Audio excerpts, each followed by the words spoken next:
박보미 TV. 박보미 TV.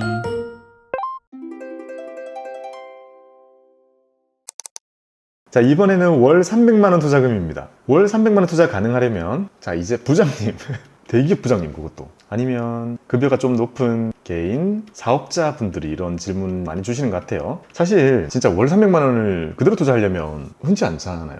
다양한 사업자의 경우에 달성이 가능한 정도의 아주 높은 금액이라고 생각을 합니다. 이게 1년 동안 내가 투자에 붓는 돈만 3,600만 원이잖아요. 보통 사람들의 연봉입니다. 그러니까 내가 쓸 거 다 쓰고도 볼 수 있다는 것은 조금 다양한 전문직이나 이런 특수한 상황이 있는 경우가 많겠죠. 자, 이런 경우에는 신경 쓸 게 좀 생깁니다. 자, 월 300만 원을 투자하려면 어떻게 해야 될까? 일단 ISA 넷 160만 원을 채웠습니다. 이거 거의 그냥 다 채웠다 보시면 돼요. 연금저축에다가 50을 다 채웠습니다. 이거 다 채웠어요. 그래서 등장한 게 위탁계좌와 IRP가 등장합니다. IRP는요, 연금저축 50을 다 채운 사람은 25만큼 더 부를 수 있습니다. 최대예요? 요게 최대입니다. 근데 아까 제가 한도가 크다 했잖아요. 연금저축의 한도를 얘가 품고 있는 형태거든요. 그렇다 보니까 연금저축이 없는 사람은 IRP 한도가 월 75다라고 기억하시면 됩니다.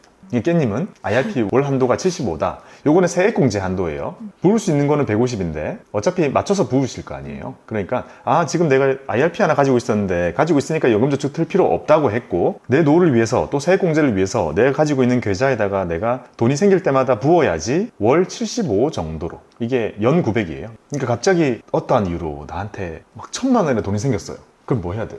여기다 부는 거죠, 900. 이걸로 쇼핑해야지 보통 그런 생각 들잖아요. 한 번에 900 다 붙는다고요? 어차피 1년 동안 쭉 나눠서 넣는 게 최대값이 900이잖아요. 그러니까 목돈이 생겨서 900을 딱 넣어 놓으면 그 해는 얼마나 편하겠어요. 더 안 볼 테니까. 그래서 저 같은 경우는 그런 추천을 좀 많이 드리는 편입니다. 연초에 회사 성과금 나오면 그거 회사별로 진짜 다양한데 많이 주는데 많이 주거든요. 그런 거 받으면 거하게 뚝 떼가지고 우리 IRP에다가 900 넣자고. 그게 넣어지나?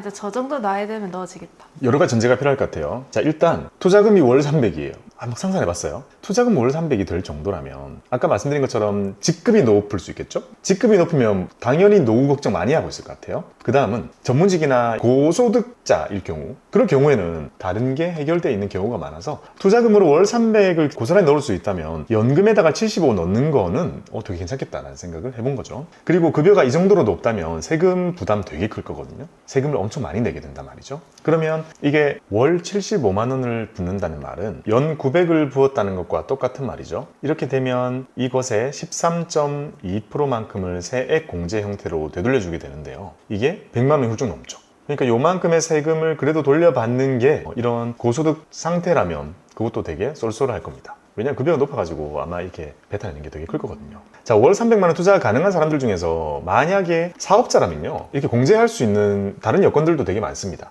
근데 만약에 이게 그냥 근로자라면 세부담 진짜 크거든요. 공제를 웬만큼 다 받아도 한계가 있고 나중에는요, 세금이 너무 커져가지고 월급이 몇 달 동안 영원히 나오기도 합니다. 성과급이 많이 나오잖아요. 그러면 그 다음 해에 연말정산 때 영원히도 나오기도 합니다. 그런 경우에는 연말정산의 결과인 그 세금을 분납하기도 합니다. 할부도 해요, 세금도. 근데 월 300만 원 정도 부를 수 있는 상태라면 실제 소득은 훨씬 더 클 것이고 뱉어내는 세금 진짜 크고 그런 상황일 가능성이 크겠죠. 그래서 IRP가 등장해가지고 이 부족한 25만 원의 한도만큼을 더 채워주는 거죠. 그래서 연 900만 원만큼 부를 수 있게 만들어주는 게 IRP이고요. 그 다음에 위탁이 등장했습니다. 위탁 계좌는 우리가 과거에 알던 그 주식 계좌입니다. 이게 등장해가지고 어차피 ISA는 한 달에 160 정도밖에 안 들어가니까 나머지 65만 원은 여기서 붙는 거죠. 얘는 모든 투자를 할 수 있는 계좌니까요. 심지어 여기서 제가 하기 좋다고 생각하는 많은 것들 중에 해외 주식이 여기서만 됩니다. 그러니까 여기서는 많은 분들이 좋아하시는 슈드를 사거나 스파이를 사거나 QQQ를 사거나 얼마 전에 했던 제피를 사신다거나 이런 것들은 전부 여기서만 살 수 있잖아요. 65만 원으로 그런 것들을 세팅해 주는 것이 좋죠. 세부담이 되게 높은 사람이라고 했잖아요. 세부담이 높은 사람은 이 계좌를 활용하는 것이 정말 중요한데요. ISA는 일단 대부분의 세금에서 벗어날 수 있어요.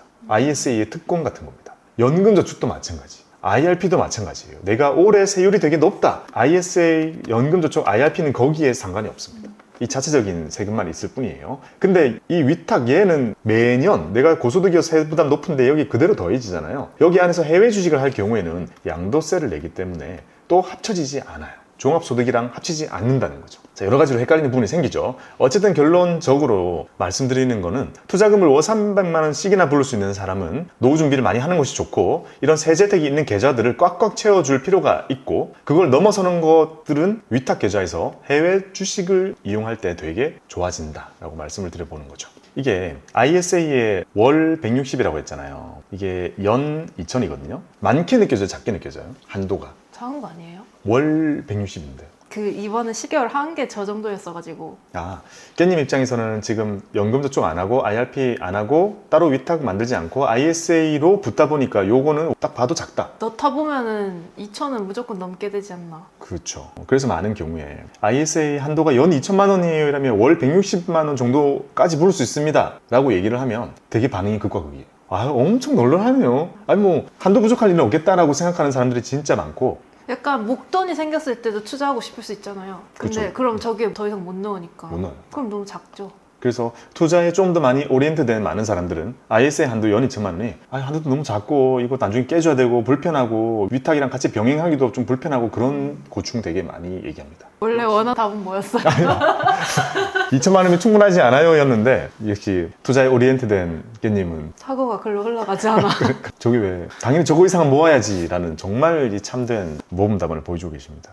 앞으로도 그렇게 해주세요. 그래서 많은 투자를 시작하시는 분들에게 한도는 넉넉하게 느껴질 수 있으나 나중에는 이제 부족해지면서 위탁을 병행하게 되고 연금저축도 채우다 보면 부족해져가지고 IRP를 같이 병행하게 되는 경우가 되게 많죠. 그리고 또 팁을 하나 드리면요. 연금저축에 이만큼씩 오래 부어왔잖아요. 얘는 10만 원씩부터 20만 원, 30만 원 이렇게 오래 부어왔기 때문에 여기 엄청 큰 목돈이 있어요. 근데 IRP는 이제 텄더니 그렇게 목돈은 아니라는 거죠. 근데 이 계좌를 두 개 관리하니까 너무 불편한 거죠. 이거는 나중에 합칠 수 있습니다. 55세가 지나면 뭘로 합쳐져요? 원하는 대로 합쳐서 관리를 할 수 있으니까 55세가 지난 그 시점에는 담보대출이나 이런 게 사실 대부분 필요 없거든요. 그때 뭐 대출 받아서 뭐 하겠어요? 그럼 다 팔고 넘어가져요? 아, 네. 다만 관리가 너무 복잡하고 진짜 애매한 경우 이런 거 있잖아요. 우와 내가 노후 자금으로 3억을 모았어 이랬는데 여기 막 1.2억 여기 1.8억 있어봐요. 애매하거든요. 근데 쪼개져 있으면 쪼개지는 대로 장점도 있어요. 왜냐면 신청을 두 번 할 수 있잖아요. 근데 어차피 그럴 사람이 아니라면 관리하는 게 더 필요하다라고 하신다면 합치는 것이 가능합니다. 55세가 지나면.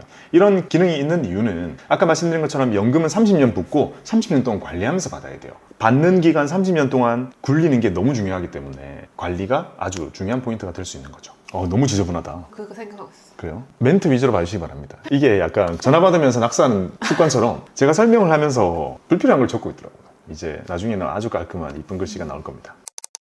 자, 많이 왔습니다. 월 투자금이 500만 원이 가능하려면 어떤 상태가 되나요? 임원 또는 사업자. 그죠? 이게 봐봐요. 투자가 잘 돼가지고 돈을 확 번 사람들은 여기에 해당되지 않아요. 월 500이잖아요. 그러니까 주로 이런 경우에 우리가 고민해 볼 수 있는 케이스가 되겠죠. 그렇게 많지는 않을 것 같긴 합니다. 자, 500만 원을 부으려면요. ISA에 꽉 채웠더니 160, 연금저축에 꽉 채웠더니 125가 됐죠. 아까 세액공제는 50까지만 받을 수 있다고 했지만 여기는 세액공제가 25만 원 월이라고 했잖아요. 그러면 이걸 연으로 바꾸면 이게 600이고요. 이게 연으로 바꾸면 300이거든요. 600과 300을 더하면 900입니다. 근데 연금저축과 IRP라는 것에 요거 두 개를 합쳐가지고요. 대한민국 1인당 누구에게나 부여되어 있는 넣을 수 있는 금액의 최대치가 연 1,800만 원이에요.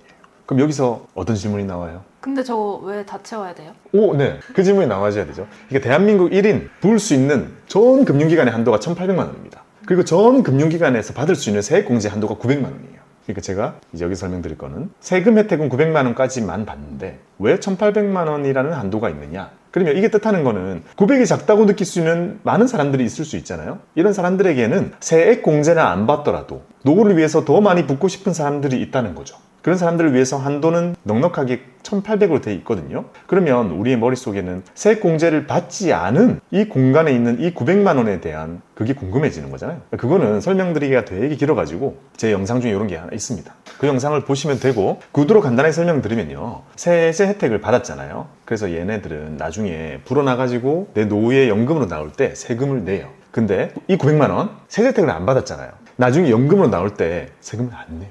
아, 투자 금액 N빵이에요? 그렇게만 생각하면 또 혜택이 없어지는 거잖아요. 근데 잘 생각해봐요. 매년 900만 원씩 넣는데 저걸로 투자를 하잖아요. 저 안에서. 그러면 900만 원이면 진짜 큰 돈인데 저 큰 돈이 투자가 돼가지고 큰 수익이 막 났어요. 그리고 나중에 얘네들이 나올 때는 세금이 없어요.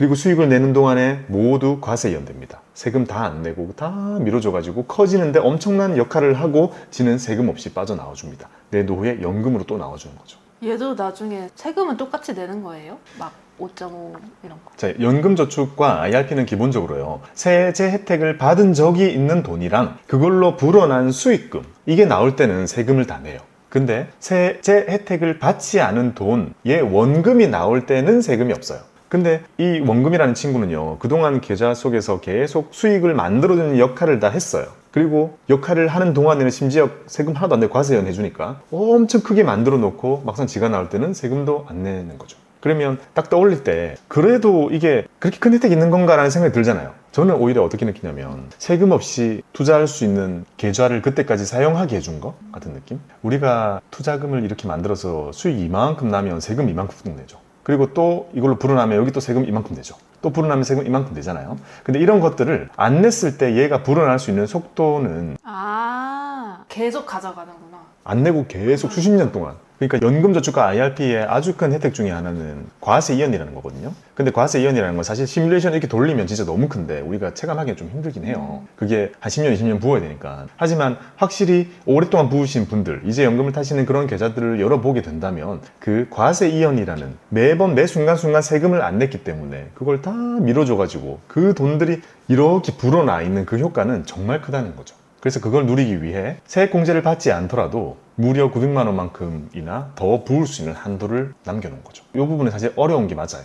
그래서 영상으로 따로 하나 만들어 놓은 거기도 합니다. 그러면 연 1,800만 원이라면 요거 월로 하면 150만 원이거든요. 그러니까 연금저축, IRP 합쳐서 세액공제는 월 75만 원까지 받을 수 있지만 부을 수 있는 거는 월 150입니다. 그러면 꽉 채우기 위해서 우리가 어떻게 넣는 게 좋을까라고 했을 때 바로 직전에 있던 계좌를 쓰던 사람들이 그대로 넘어와 있다고 가정을 한 거니까 연금저축에다가 몰아줬어요. 남는 한도를. 왜요? 왜냐하면 연금저축은 급할 때 출금을 할 수 있어요. 뭐가 출금을 할 수 있느냐? 이 부분 있죠? 아까 깻님 물어봤던 이 부분은 언제든지 출금할 수 있어요. 근데 그때 만약 이거 팔게 되면 어떻게 돼요? 출금하기 위해서 투자했던 걸 팔아야 되면? 팔고 일부 꺼내죠. 근데 그 일부 꺼내는 돈은 세액공제를 안 받은 친구들이 계좌에다가 많이 있었을 거 아니에요? 그게 나온다고 판단이 되는 거죠.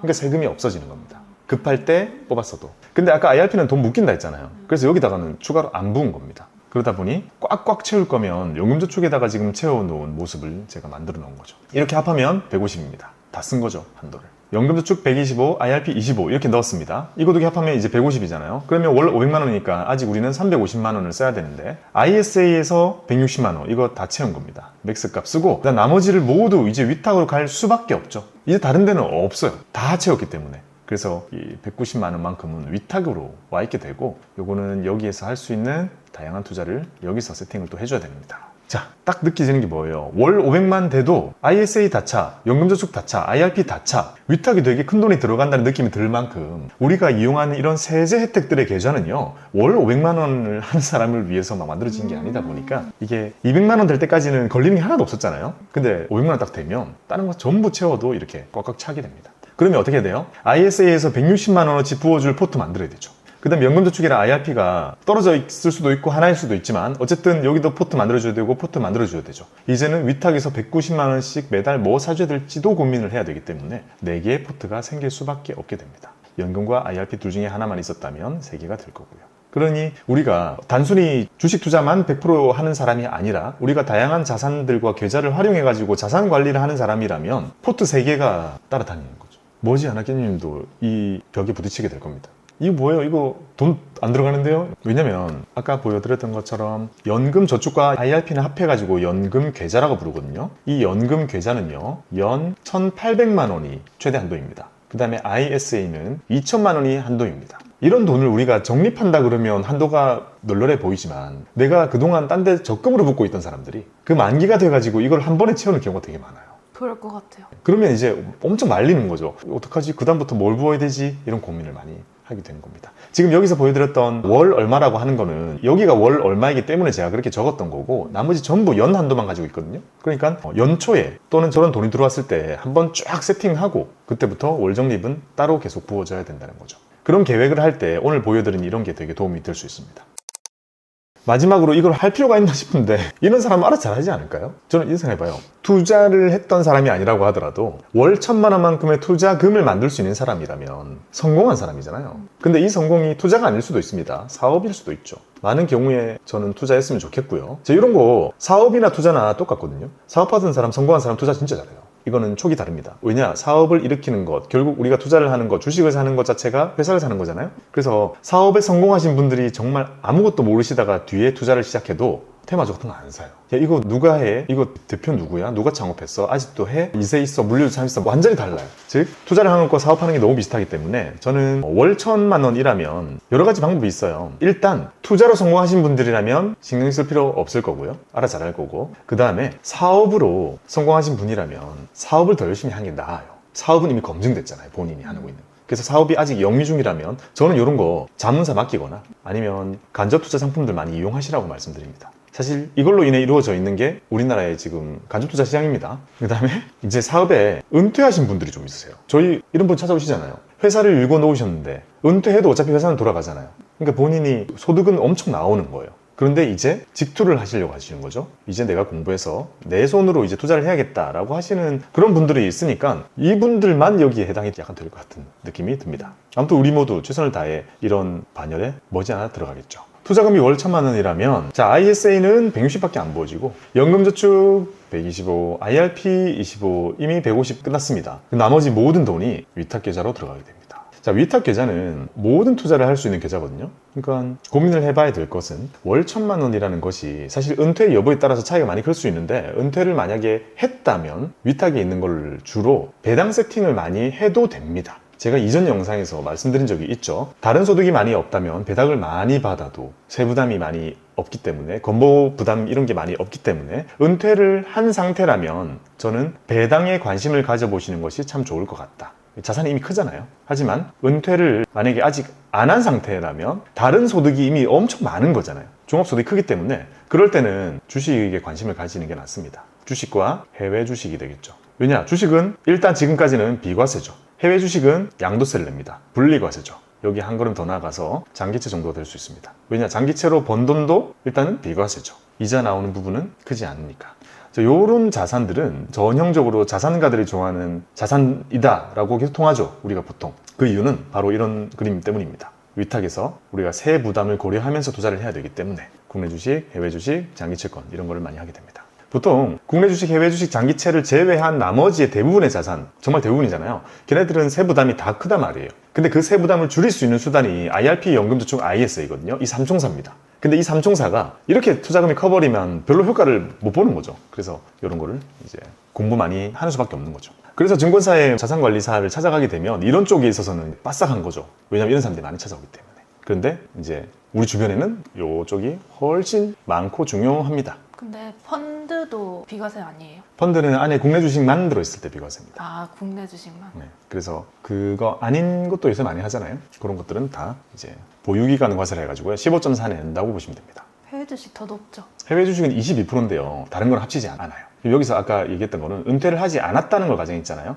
은퇴 안 하면 보통 회사를 꾸리면 일단 급여도 되게 높게 되어 있는데다가 해가 지날 때마다 결산하면서 배당도 받거든요. 그런 거 받으면 이미 세율이 많이 높아서 이제 이런 거 위주로 찾게 되죠. 자, 월 1,000만 원에 쓸 수 있는 팁도 하나 말씀을 드려볼게요. 자, 방금 전에 보여드렸던 화면이잖아요. 거기서 여기 690이었잖아요. 근데 380만 원으로 줄이고, 즉 여기에 160 채웠고 125, 25 다 채웠습니다. 이때 배우자가 만약에 자산이 많이 안 가지고 있는 상태라면 배우자 이름으로 우리가 자산을 쌓아야 되잖아요. 근데 그 중에서 세제택이 있는 계좌를 가장 우선적으로 채울 거라고 우리가 당연히 생각할 거 아니에요. 그래서 배우자의 계좌에다가 160만 원, 그리고 배우자의 연금저축에다가 150만 원을 꽉 채워서 이렇게 붓는다면 일단 이렇게 하면 310만 원만큼은 1,000만 원 중에서 우리가 좀 해결할 수 있는 방법이 있습니다. 그리고 부부끼리는 서로 6억 원까지는 주고받을 수 있기 때문에 이런 돈이 전혀 부담은 안 될 거예요. 그러면 310만 원 정도를 배우자 계좌에서 처리하고 그 다음에 나머지 내 계좌에서 690만 원을 세팅을 한다면 이런 그림이 나오게 되는 거죠. 그러면 봐봐요. 이거는 지금 딱 보여드리는 이런 게 제가 생각할 때는 되게 이상적이다. 별로 어렵지 않다. 관리도 어렵지 않다. 이거는 황금 비율이다 라고 생각을 하지만요. 실제로 이거 하려고 생각하면 내 계좌 4개, 배우자 계좌에다가 2개. 나는 회사도 다니는데 회사 계좌도 관리를 하는 데다가 배당까지 챙기고 해야 되면 너무 복잡하잖아요. 그래서 아까 말씀드린 것처럼 이 정도로 많아진다면 맡기는 게 아주 많은 부분에서 도움이 될 수 있습니다. 맡기는 게 알아서 계좌 관리해 주는 거죠. 말을 잘못했군요. 아니요. 그러면요? 이런 그림이 많이 복잡해가지고요. 우리가 누군가에게 맡기고자 한다면 우리가 맡기고자 하는 그곳에서 우리한테 주는 솔루션은 이런 그림이 아니에요. 이런 걸 짜준 곳은 없습니다. 그럼 어떻게 해요, 그 사람들은? 거기는 여기 ISA 160만 원 넣는 건 알겠어요. 그럼 넣은 걸로 그냥 마음 편히 투자할 수 있는 곳을 추천해 주거나 아니면 직접 펀드로 운용을 해주거나 관리를 해주거나 이런 형태입니다. 이 계획을 짜주진 않아요. 만약에 진짜 월 1,000만 원씩 진짜 저축할 수 있을 만큼 사업을 많이 일으키고 시간적인 여유까지 확보가 되신다면 당연히 이렇게 하시라고 말씀을 드리죠. 근데 이렇게 금액 정도 짜는 것만 본인이 하고 나머지는 이제 진짜 여의치 않을 때는 맡기는 거죠. 만약에 이걸 그대로 이렇게 짰어요. 맡길 수 있는 방법을 생각해 볼게요. 자, ISA 안에서는 월 160이에요. 이걸로 그냥 VIP 펀드 사는 거죠. 연금저축 안에서는 125예요. 아직 안 크죠? 이 TDF 사는 거죠. 이쪽도 TDF 사는 거죠. 이쪽 연금저축 TDF 아니면 이 자문사 상품 중에 연금용 상품은 있어요. 거기다 맡겨버리는 거죠. ISA 160만 원 이것도 뭐 이런 식으로 펀드 사는 거죠. 위탁 380만 원 이거는 맡기는 게 딱히 애매할 수 있잖아요. 이거 진짜 맡기겠다 그러면 저기 AOM 같은 자산 배분 ETF를 사거나 아니면 뭐 슈드를 모은다거나 이렇게 심플하고 관리 가능한 걸로 만든다면 가장 편한 방법이 되겠죠. 그러면 이걸 맡기게 되면 거기서 어떤 상품을 추천해 드려야 해요? 어디에 맡기냐에 다른데요. 우리가 맡기는 곳의 대부분의 솔루션은 수익률입니다. 수익률을 높이기 위해서 맡기는 거예요. 세금 이런 거 상관없이? 그것까지 가려면 돈이 많이 커야 돼요. 아, 그래요? 근데 그거 고려해줘야 되는 거 아니에요? 안 해주구나. 이렇게 생각하면 돼요. 수익률을 높이기 위해서 맡긴다면 펀드를 주로 찾아가고요. 주로 더 적극적인 사모펀드를 찾아가는 셈이고요. 관리의 효율을 찾는다면 주로 PB 거래를 하거나 아니면 자문사 중에서 이런 거를 전문적으로 좀 하는 그런 FA 자문사들이 있습니다. 앱으로 많이 나와 있는 자문사들인 거죠. 그런 쪽이 이런 수월한 관리에 좀 더 포커스가 맞춰져 있습니다. 높은 수익률보다. 그러니 만약에 이 계좌들 중에서 나 연금 이거는 진짜 그냥 관리가 중요해 라면 이런 데 맡겨야 될 것이고 아니야 이 위탁에 있는 이 380만 원 요거는 수익률을 높이는 주식 100%를 하자. 근데 내가 안 하고 싶어. 그럴 때는 자산운용사의 펀드 상품 같은 걸 이용하는 것이 보통이죠. 자, 마지막으로 이거 말씀드릴게요. 방금 전처럼 월 1,000만 원 이렇게 붓는다고 가정했을 때 5년이 그대로 지났다고 가정을 해볼게요. 5년이면 수익이 많이 났겠지만 수익 그냥 없이 원금만 더 있거든요. 근데 이렇게 돼요. 진짜 많다. 생각보다 돈이 진짜 월천씩 내가 모을 수 있다면 이런 돈이 생기게 되는 거거든요. 근데 딱 보면 어떤 생각이 들어요? 자, ISA는 5년이 채우면 이건 다 채운 거거든요. 이제 더 이상 돈 넣을 수 없어요, 이거. 그러니까 수익률 적당히 좋을 때 이제 깨야 되는 상태가 되고 위탁계좌에서는 어떤 걸 모으고 있었을지 모르겠지만 배당자산을 모으고 있었다면 이만큼이나 크게 늘어나게 되고 연금저축은 7,500, IRP는 1,500 이렇게 되게 됩니다. 애매하죠, 약간. 꽉꽉 채워서 넣었음에도 불구하고 연금저축과 IRP 금액이 썩 만족스럽지는 못해요. 근데 ISA는 이거 깨야 되잖아요. 깨서 없애야 됩니다. 거의 1억이라는 돈이 깨게 되는데 이거 깨가지고 이렇게 가지고 오거든요. 일로 가지고 와서 금리형 ETF 사놓으면 되겠죠, 일단은. 자, 이렇게 깨서요. 이때 해지를 해요. 해지를 할 때만 ISA는 혜택을 받을 수 있어요. 그래서 해지를 해야 됩니다. 이렇게 올 때 이 금액 중에 일부를 이렇게 넣을 수 있습니다. 둘 중에 한 곳에. 그리고 2달 이내에, 해지한 지 2달 이내에다가 신청을 해서 이체를 하면 되고요. 보통 3,000만 원 정도까지 옮길 수 있다고 보면 됩니다. 3,000만 원을 여기다가 넣을 수 있고 3,000만 원을 넣게 되면 이것의 10%인 300만 원만큼 세액 공제 더 해줍니다. 자, 그러면 어떻게 되겠어요? 거의 1억 중에 여기로 한 7,000 플러스 시키고 여기다가 3,000 확 넣으면 확 커지죠? 그리고 나중에 이것도 합쳐버리면 되니까 둘 중에 어디에다 넣는지는 선택을 하면 되는 거예요. 근데 연금저축에다 넣는 게 좋아요. 근데 이게 해지할 때마다 3,000인 거죠? 네. 근데 ISA는 보통 3년에서 5년 만에 해지를 하게 되잖아요. 그러면 만약에 3년마다 계속 해지를 한다면 3년에 한 번씩 이렇게 연금저축으로 추가로 더 부을 수 있게 되고 그때마다 이렇게 세액공제를 이동하는 것에 10%만큼 더 해준단 말이에요. 그러면 3년 동안 만약에 모았다면 ISA에서 이렇게까지 모이진 않았을 거 아니에요. 장이 좋았으면 몰라도. 그러니까 3년마다 5년마다 이렇게 목돈을 모으고 해지를 할 때 그때 상황 봐서 지금은 큰 돈 쓸 일 없을 것 같으니까 나의 노후를 위해서 보내야겠다라는 생각이 들면 그때 이제 그 돈의 일부를 이렇게 연금저축과 IRP에다가 넣을 수 있습니다. 그러면 이 돈도 또 쑥쑥 커질 수 있는 거죠. ISA에서 목돈을 모으라 했잖아요. 모이면 해지하면서 옮기고 모이면 또 해지하면서 옮기고 모이면 또 해지하면서 옮기고 이런 식으로 3년에 한 번씩 연금저축에다가 듬뿍듬뿍 떼서주는 거죠. 이게 있기 때문에 아까 말씀드렸던 것처럼 연금저축에 너무 투자금이 작을 때 열심히 부을 필요가 없는 거죠. ISA에서는 주식도 되잖아요. 주식을 적극적으로 하는 사람은 여기서 할 거 아니에요? 그러다 보면 3년 지나서 해지할 때 수익이 많이 날 수도 있죠. 큰 돈이. 그럴 때도 연금저축으로 듬뿍듬뿍 옮기시는 것이 좋습니다. 그리고 여기서 또 하나의 팁. IRP로 옮기는 건 별로 안 좋아요. 왜요? 왜냐면 3천만 원을 만약에 다 가지고 왔어요. 최대값입니다. 3천만 원을 다 가지고 왔으면 이 중에 300만 원만큼 세액공제하셨잖아요. 그러면 나머지 2,700원 뭘로 떠있게 돼요? 출금 가능한 돈으로 떠있게 됩니다. 세액공제를 안 받으면 출금 가능한 돈으로 떠있게 된다고 했잖아요. 근데 그게 IRP는 출금이 안 되잖아요. 연금저축은 돼요. 근데 이렇게 되면은 그냥 연금저축을 하는 게 낫지 않아요? 처음부터? 근데 연금저축은 하다 보면 연 600이라는 한도가 너무 작아요. 생각보다 빨리 찹니다. 그래서 저는 이거 보여드린 것처럼 일찍 시작하시는 분들은 연금부터 텄잖아요. 600 꽉꽉 채우고 계속 모아가고 IRP는 추가로 터가지고 300만 원만큼 더 채우는 거잖아요. 그래서 먼 훗날 그냥 합치는 것이 낫지 않나 라고 생각을 일단 해봅니다. 근데 오늘은 많이 말씀 안 드렸지만 IRP가 연금저축 대비해서 가지고 있는 장점도 되게 파워풀해요. 여기는 원금 보장 상품도 많아요. 우체국 예금, 저축은행 예금 이런 것도 사지고 심지어 여기는 채권도 사집니다. 연금저축은 안 되잖아요.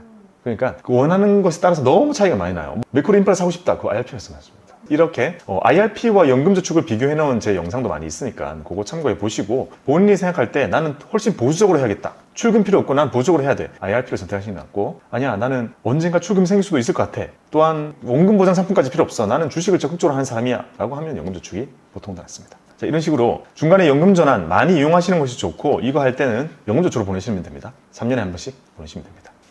전체적인 설명을 구간을 나눠서 드린 것 같은데 더 혼란스러워진 것 같은 이유는 뭐죠? 괜히 표정이 더 혼란스러워졌어요. 아니요, 근데 가이드 잘 될 것 같아요. 그렇죠. 본인의 계좌들 속에다가 나의 월급이라는 자원을 어떻게 배분시킬지에 대한 그런 고민에 좀 도움이 될 거라고 생각합니다. 좋은데요? 왜냐면 처음부터 따라하는 사람도 있을 거고 만약에 제가 한 2단계부터 시작이라면 3단계는 저렇게 하면 되겠다. 아주 잘 그려주시는데요. 언제 할지 모르겠지만 그때 찾아보게 될 거예요. 연금 해야 되는데 얼마지? 한 달에 얼마 했더라? 그때 찾아보시게 될 겁니다. 그 영상으로 남겨두는 거죠. 두고두고 볼 수 있는 영상.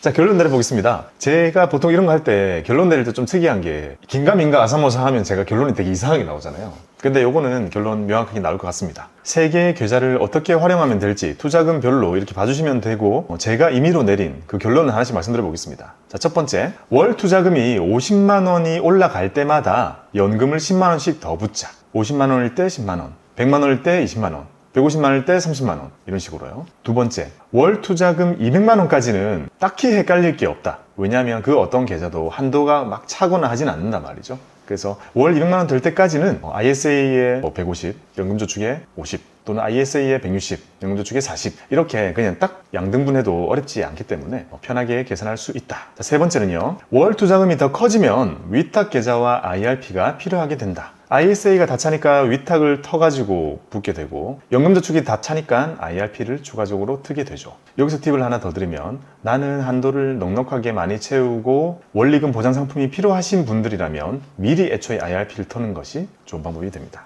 네 번째는요. ISA 만기 자금은 꼭 연금 전환하자. 그러니까 이 제도가 있기 때문에 우리가 투자금이 작을 때는 계속 연금에다가 작게 붓는 거였어요. 주식 투자 잘 된다고 거기는 돈 계속 그냥 재투자하지 말고 만기 되면요 꼭 옮기시면서 해지하시면서 이렇게 일부는 연금 계좌로 옮겨주시기 바랍니다. 마지막 결론은요. 쭉 보면 그렇게 어렵지 않죠. 계좌를 나누는 게 고민할 게 그렇게 생각보다는 없습니다. 이게 충분히 어느 정도 틀이 될 수 있을 것 같고요. 공부해보니까 항상 이거죠. 중요한 거는 이거더라. 그 계좌 안에서 150만 원 또는 200만 원, 50만 원 이라는 돈이 할애가 됐을 때 내가 그걸 뭘 살지가 가장 중요합니다. 결국은 우리의 대부분의 고민은 이게 되어야 된다는 거죠. 우리가 그런 말 많이 합니다. 수능 칠 애가 국영수를 공부해야지 입시 정보 공부하면 안 된다고. 근데 되게 그럴싸하죠. 어느 학교에 지원해가지고 1지망, 2지망을 잘하고 뭐 사탐을 버리고 이걸 더 하면 이런 경우의 수 고려해서 많이 하잖아요. 근데 사실 본질은 국영수를 더 많이 하는 것인 것처럼 우리가 공부법에 너무 많은 시간을 뺏기보다는요. 오늘 결론 내드린 거 있잖아요. 이 틀 자체가 나한테 피해를 줄 만큼 잘못되진 않을 거예요. 이 큰 틀은 여기서 그대로 참고를 하시고 중요한 거는요. 이 고민을 해야 되는 거죠. 오히려 여기서 큰 틀을 잡고 나서 저기 안에서 ETF 뭐 살지, 저기 안에서 AI를 사야 되나, 저기 안에서 반도체를 사야 되나 그런 공부들은 지금 증권사 유튜브나 다른 좋은 컨텐츠를 진짜 많이 있잖아요. 그래서 그런 쪽으로 바로 넘어가셔가지고 그런 걸 열심히 보시는 것이 좋습니다. 제가 가장 주요하게 여러분들한테 들을 수 있는 제 역할은 이건 거죠. 아, 이렇게 하면 한 명이라도 더 연금저축 트고 ISA 트고 IRP를 틀 수 있겠구나 라는 생각을 다시 한번 해봤습니다. 자, 이렇게 오늘 세계계좌 활용법 한번 정리를 해봤습니다. 연금에 관심 없으신 깻님은 어떻게 보셨나요? 연금 지금부터 넣는 거 괜찮은 것 같아요. 좀 설득됐어요. 그래요? 조금씩 넣는 그러니까 걸로. 조금씩 넣는 거. 조금씩 얼마씩 넣을 거예요? 원래 5만 원 넣었었거든요. 넣고 있었어요? 아니 지금은 안 넣지만 아, 예전 시작했을 때요? 그 10개월 동안 할 때. 근데 한 5만 원씩만 넣었어요. 근데 네. 그때도 투자를 안 했어요. 중요한 건 그냥 그 자체 놔두면 진짜 조금 붙는 그거 있잖아요. 현금성 MMDA. 네, 그걸로 그냥 놔뒀다가 이제 100만 원 실수할 때 한번 그래도 100만 원 들어갔으니까 가면 놔두면 안 될 것 같아서 그때 이제 좀 투자해놓고 그 다음엔 안 넣은 것 같은데 어쨌든 네. 다시 넣어야겠다. 그렇죠. 계속 붙는 게 중요한 거죠. 그거 해놨어요. 6대4로 VIP 펀드랑 금리형 ETF. 오, 좋네요, 좋네요. 금리형 ETF로 안전자산 깔아놓고 거기에 VIP 공모펀드 담아놨군요. 아주 우리 채널 구독자 다운 포트입니다. 네, 아주 잘하고 계십니다. 나중에 진짜 계좌 나중에 보여드리면서 소개드릴 날이 빨리 왔으면 좋겠습니다. 제 거요? 네, 그렇죠. 그거는 아. VIP에서 준 거잖아요. 아, 수익요? 선택을 우리가 했으니 아 그렇네. 이제 투자에 대한 결과는 우리가 책임지게 되니까 당장 다시 넣어야겠다 그럼. 바로 넣읍시다. 1월이니까 넣읍시다. 자, 오늘도 고생 많으셨고요. ISA과 연금저축과 IRP 3개의 계좌를 모두 섭렵해가지고 잘 활용하시는 여러분들의 성공 투자를 기원합니다. 감사합니다. 박보미 TV 박고미 TV